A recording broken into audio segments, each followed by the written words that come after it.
Hello বন্ধুরা, তো আজকে চলে আসলাম একটি নতুন রেসিপি নিয়ে। সবাই দেখতে পাচ্ছ, এটি একটি আমের রেসিপি। আমের সিজন তো প্রায় শেষের দিকেই।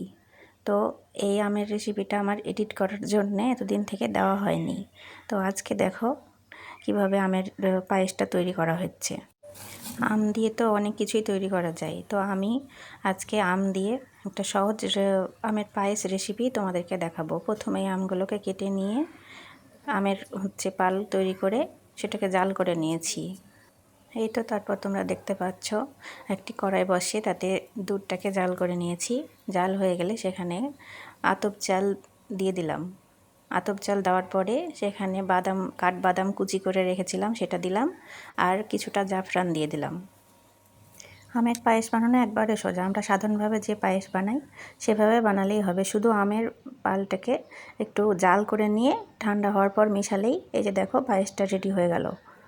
তো সবাই একবার বাড়িতে করে দেখো, দারুণ কিন্তু টেস্টি হয়। আমিও করেছিলাম, অনেক সুন্দর হয়েছিল খেতে।